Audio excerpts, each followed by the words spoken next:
Если вы хотя бы один раз ощущали себя в ловушке, обнаруживали себя в ситуации, когда нет выхода, были жертвой обстоятельств, от которых мало что зависит, я приглашаю вас присоединиться к арт-терапевтической сессии. Мы застряли в пещере собственного разума. Погрузитесь в себя и вспомните, какие негативные мысли вы думаете изо дня в день. Мы не осознаем, что такой подход помещает нас в негативные жизненные ситуации. Вы сидите в темной пещере и наблюдаете за тенями. Обернитесь. Какой он, внешний мир? Каждый из вас увидел свой ландшафт. Предлагаю перенести его на картину. То советую вам прочесть, поверьте, она заставит вас пересмотреть свою жизнь. Ну и теперь, нарисовав такой манящий внешний мир, вы наверняка хотите в него попасть. Это совершенно другое состояние. Это такая мощь, мы ее ощутим. Давайте начинать.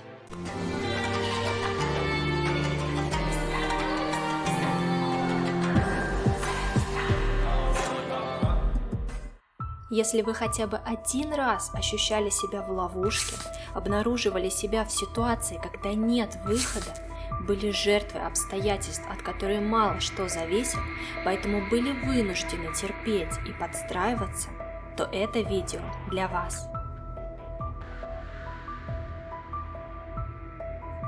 Я приглашаю вас присоединиться к арт-терапевтической сессии. В процессе рисования картины я проведу вас из точки А, где ваше нынешнее положение давит на вас и лишает сил, в точку Б, где только вы выбираете, как действовать, и вы легко принимаете любое решение. Давайте начинать.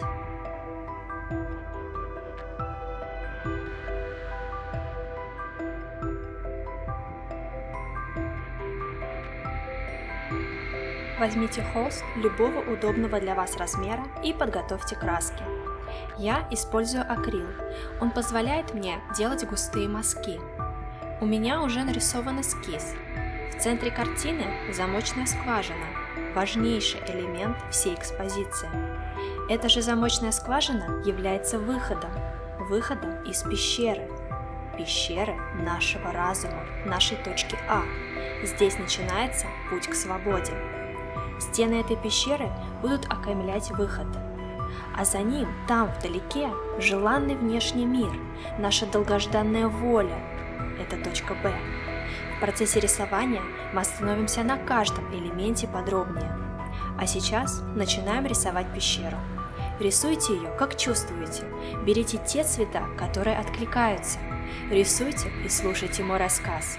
Он будет направлять вас и открывать дверь в ваше подсознание.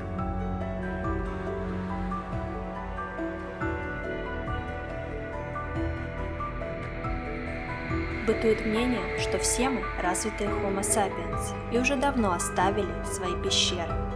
Мы строим небоскреб, летаем в космос, создаем инновации, разрабатываем искусственный интеллект и так далее.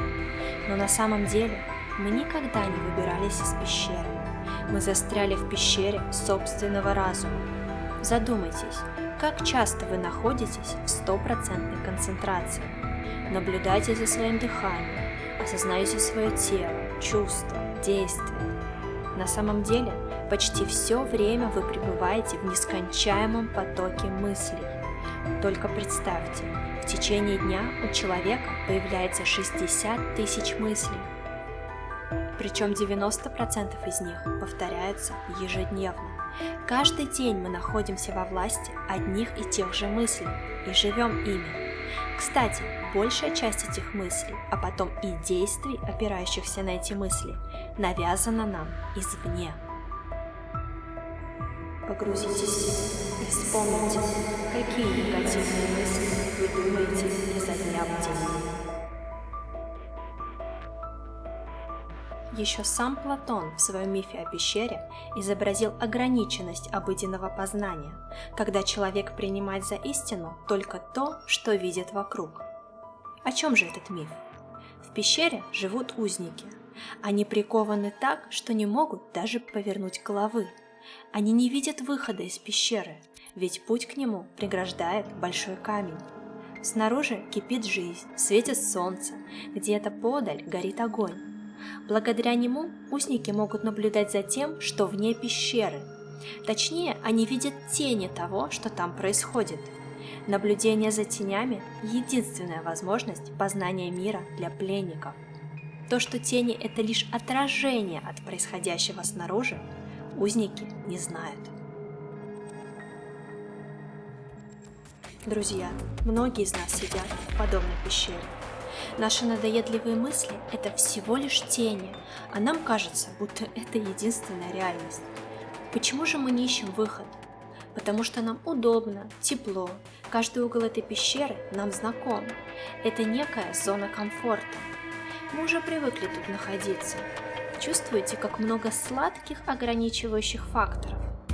Из-за них мы не замечаем, как возможности проносятся мимо нас, как мы застреваем в одних и тех же действиях, не дающих результатов, как мы этой мыслью-мешалкой лишаем себя энергии и задора. Мы не осознаем, что такой подход помещает нас в негативные жизненные ситуации. Мы думаем, что все решается за нас, а нам остается лишь занимать позицию жертвы обстоятельств и покорно соглашаться на все перипетии сложной судьбы. Осознайте ситуацию, из которой никак не можете найти выход. Она изнуряет, высасывает все силы.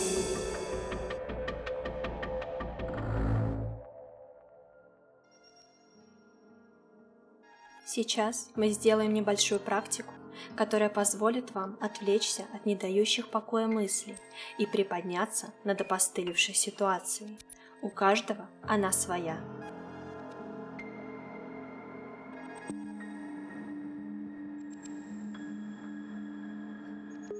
На минуту закройте глаза.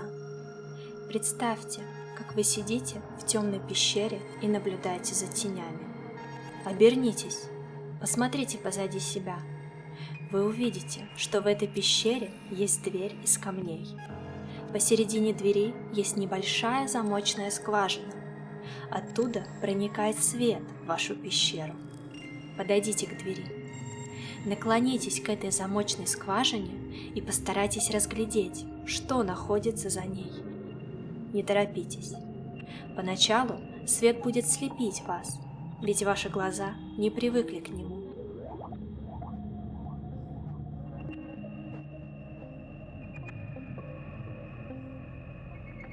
Постепенно картинка будет проявляться четче. Что вы видите? Какой он, внешний мир? Какие объекты вы видите? Какие звуки и запахи доносятся до вас? Может быть, это огромное поле благоухающих цветов? Или целая деревня с уютными домиками и пасущимся неподалеку скотом? Может, это горный пейзаж с быстро несущейся свежей и сильной горной рекой? Вас вдохновляет то, что вы видите и чувствуете? Вам хочется выбежать прямо туда, в этот внешний мир, и прикоснуться к увиденному? Ощутить это каждой клеточкой своего тела? Ну, конечно, хочется. Сейчас мы это сделаем. Можете открыть глаза.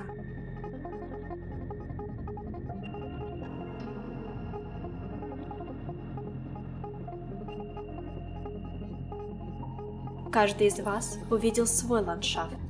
Предлагаю перенести его на картину.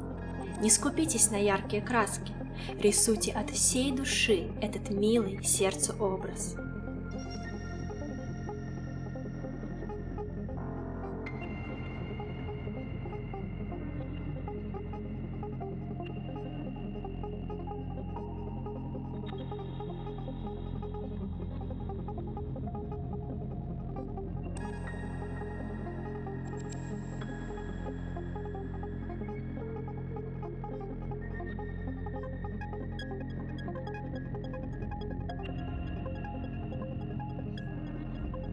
А пока вы рисуете, для еще большего вдохновения и укоренения в своем намерении выйти из пещеры, хочу порекомендовать вам фильм «Всегда говори да». Он о том, как внедрение всего лишь одного маленького слова в свою жизнь помогает выстроить огромную цепочку событий, которая приводит главного героя к абсолютному счастью. Ну а если вы любите искусство более серьезное и заставляющее погрузиться в глубокие осознания, то советую вам прочесть книгу психолога, узника концлагеря Виктора Франкла «Сказать жизни да». Поверьте, она заставит вас пересмотреть свою жизнь.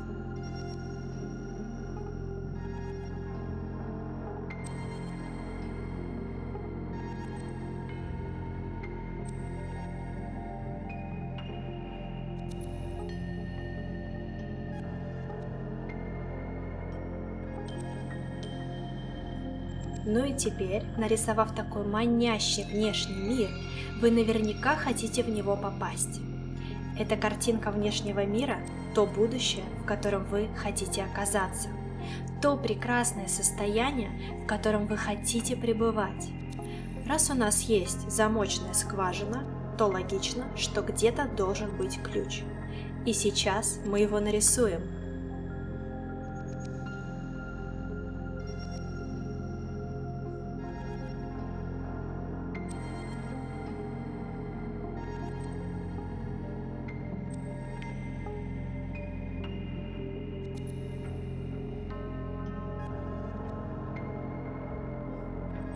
А пока расскажу, как же позволить себе выйти из пещеры. Есть такая психологическая практика под названием «ключ в кармане». Вам необходимо купить или найти дома ключ, который не используете. Этот ключ – ваше право выбирать жить в пещере или выйти из нее. Вам нужно всегда носить его с собой. Каждый раз, когда чувствуете себя жертвой, заложником обстоятельств, сжимайте ключ в руке и напоминайте себе, что именно вы выбираете, что делать. Именно вы принимаете решения в своей жизни. Ваши выборы меняют ситуации. Только вы выбираете, уволиться с работы или остаться, начать новые отношения или нет, переехать в другой город или просто сменить квартиру в текущем городе, поработать или отдохнуть и так далее. От самых простых выборов до судьбоносных. Эта практика позволяет выйти из ощущения бессилия, невозможности что-либо сделать, возвращает ответственность, силу и возможность выбирать. Это совершенно другое состояние, когда вы являетесь хозяином своей жизни. Это такая мощь, и сейчас мы ее ощутим.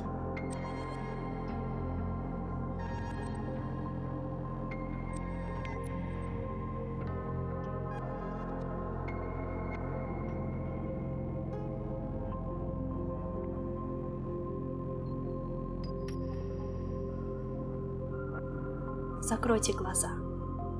Вы стоите рядом с дверью, все в той же пещере. Вы внимательно концентрируетесь на мысли выйти за ее пределы во что бы то ни стало. И вдруг вы ощущаете, что держите в руке некий предмет. Раскройте ладонь и взгляните, что в ней. В ней лежит ключ. Вы разглядываете его и сразу понимаете, что это особый ключ для особой двери. Вы подносите его к замочной скважине и замечаете, что он подходит идеально. Это тот самый заветный ключ, предназначенный для того, чтобы отпереть эту дверь раз и навсегда.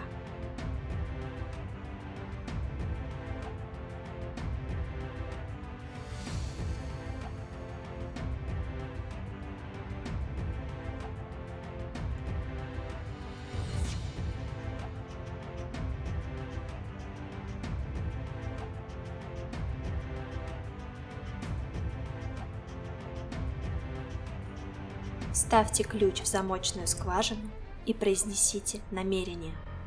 Я выбираю выйти из пещеры своего разума. А затем поверните ключ. Вы слышите звук отворяющейся двери. Она немного приоткрылась. Распахните ее со всей силы и, что есть мочи, бегите наружу, к свету. И вот свет окружает вас со всех сторон, и вы купаетесь в его лучах. Теплый, свежий воздух колышет ваши волосы и ласкает лицо. Вы еще никогда не вдыхали такой свежести, такой чистоты. Глаза понемногу привыкают.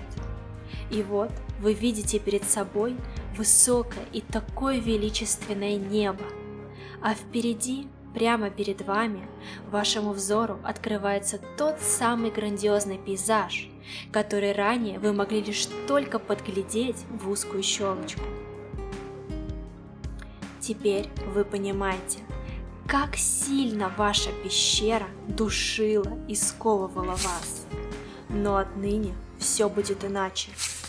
Сейчас вы выбрали перейти на новую линию жизни. Точка Б достигнута. Здесь, по ту сторону, вы хозяин, и только вы принимаете решения. Ваша жизнь уже меняется к лучшему. Еще раз вдохните опьяняющий запах свободы и открывайте глаза.